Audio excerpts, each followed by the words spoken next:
Okay, कोई बच्चा जो है वो ऐप का लिंक मांग रहा है, अगर हो सके तो सेंड कर देना, किसी के पास लिंक पहले से है तो, ठीक है। देखो नेक्स्ट हमारा टॉपिक है foreign exchange market. Foreign exchange rate पढ़े, फॉरेन एक्सचेंज के रेट के टाइप्स पढ़े हैं, उसके सिस्टम कैसे कैसे होते हैं, किन किन टाइप्स के होते हैं।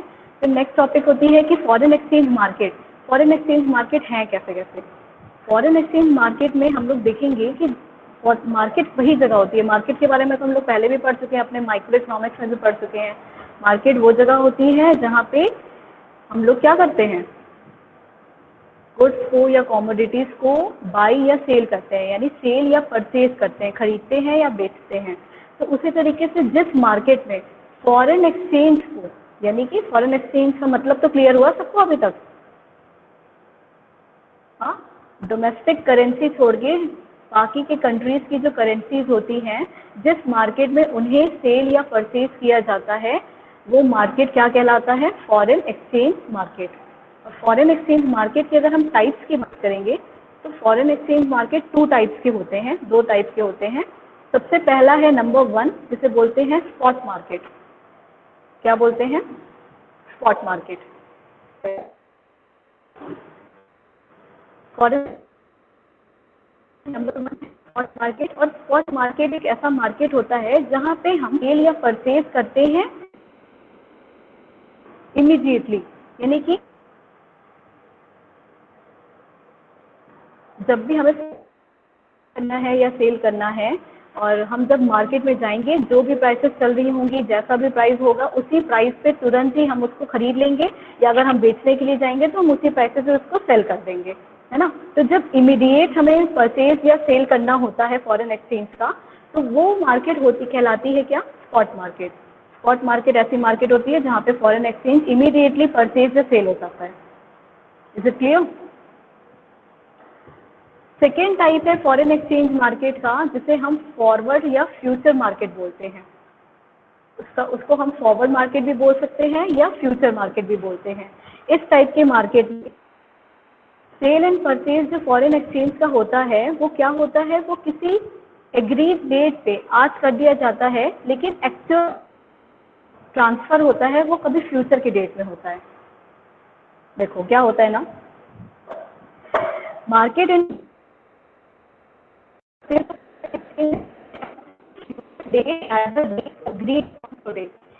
फॉरवर्ड मार्केट है, फॉरेन फॉरवर्ड मार्केट में ये किया जाता है कि आज ही हम लोग फॉरेन किस रेट पे, कौन से एक्सचेंज रेट पे परचेज करेंगे या सेल करेंगे, ये चीज़ें डिसाइड कर लेते हैं और उसके लिए एक एग्रीमेंट बना लेते हैं, एक जगह पे कहीं पे रिकॉर्ड बना लेंगे या एग्रीमेंट कर लेंगे, लेकिन खरीदेंगे नहीं।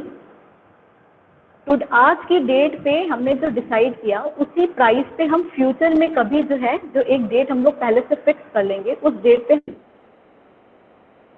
को बाई कर लेंगे या सेल कर लेंगे। फॉर एग्जाम्पल, अगर किसी कस्टमर को जो है, किसी को कि कोई पर्सन को जो है परचेज करना है, उसे फॉरेन एक्सचेंज की ज़रूरत है, लेकिन क्या है, उसको ये भी पता है कि क्या आगे चल के ना फ्यूचर में जाके फॉरेन एक्सचेंज का रेट और बढ़ने वाला है और महंगा होने वाला है। तो वो क्या करेगा, तो वो स्पॉट मार्केट में नहीं जाएगा परचेज करने के लिए, क्योंकि उसको अभी काम नहीं है। उसको पता है कि उसको 3 महीने बाद जो है कुछ फॉरेन से गुड मंगाने हैं, उसके लिए उसको फॉरेन एक्सचेंज खरीदना पड़ेगा। के लिए हमको चाहिए कि उनके जिस कंट्री से हमने गुड मंगाया, उस कंट्री का हम बोलो, तो उस कंट्री को पेमेंट करने के लिए उनके फॉरेन एक्सचेंज को हमें परचेज करना पड़ता है। तो ये परचेज करने के लिए, जैसे पर्सन ए है, उसे 3 महीने बाद काम है, और उसे पता है कि 3 महीने बाद जो है ना, प्राइसेस जो है वो चेंज होने वाली हैं या प्राइसेस बढ़ने वाली हैं फ्यूचर में। तो वो क्या करेगा, वो फॉरवर्ड मार्केट में जाएगा, ना कि वो स्पॉट मार्केट में जाएगा। फॉरवर्ड मार्केट में जाएगा और वो आज की जो डेट रहेगी, आज के जो डेट पे जो रेट रहेगा फॉरेन एक्सचेंज का, उसी रेट पे एग्रीमेंट करवा लेगा कि इस रेट पे हम आपसे फ्यूचर के इतने तारीख को जो है फॉरेन एक्सचेंज परचेज करेंगे। लेकिन वो उस दिन की रेट पे नहीं होगा, वो किस दिन की रेट पे होगा, जो आज अभी प्रेजेंट में जो रेट चल रही है फॉरेन एक्सचेंज की, उस पर्टिकुलर डेट पे होगा। तो जहाँ पे इस तरीके का परचेज एंड सेल होता है फॉरेन एक्सचेंज का, उस मार्केट को बोलते हैं फॉरवर्ड या फ्यूचर मार्केट। और जहाँ पे इमीडिएटली तुरंत के तुरंत ही फॉरेन एक्सचेंज का बाई या सेल कर दिया जाता है, उस मार्केट को कहते हैं स्पॉट मार्केट। ये बात समझ में आई?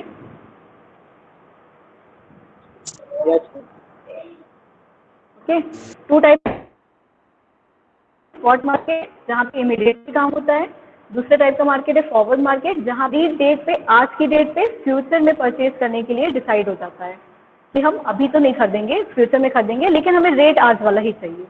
ठीक है, नाउ नेक्स्ट टॉपिक है हमारा foreign functions of foreign exchange market.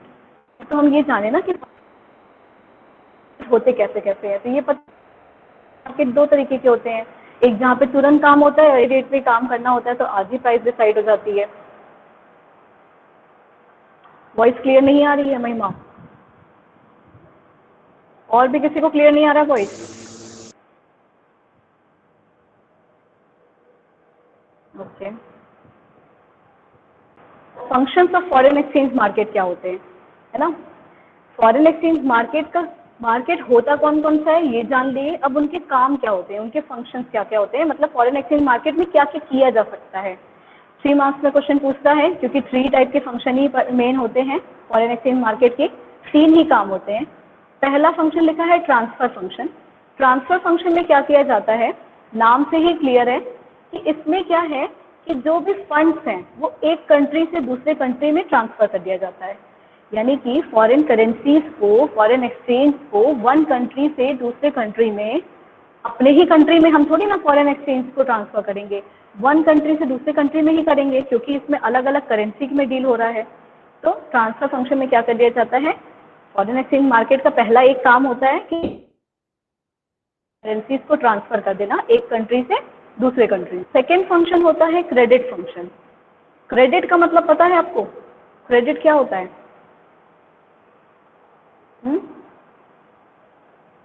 Credit सुने हो?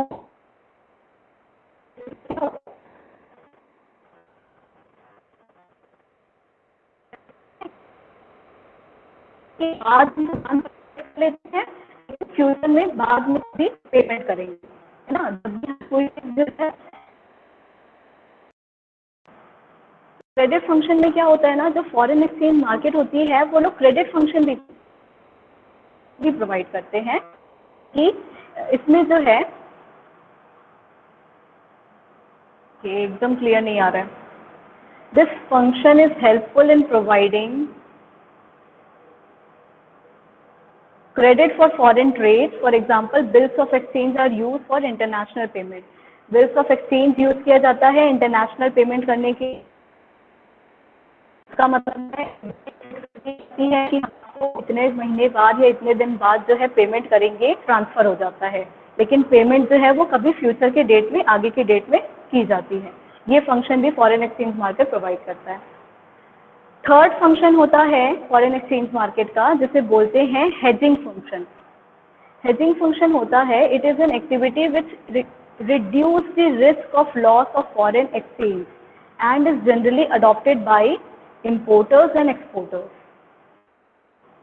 हेज क्या होती है, इसे डीपली समझने की जरूरत, कॉम्प्लिकेटेड और काफी बड़ा फंक्शन होता है और ये हमारे अभी काम में भी नहीं आएगा।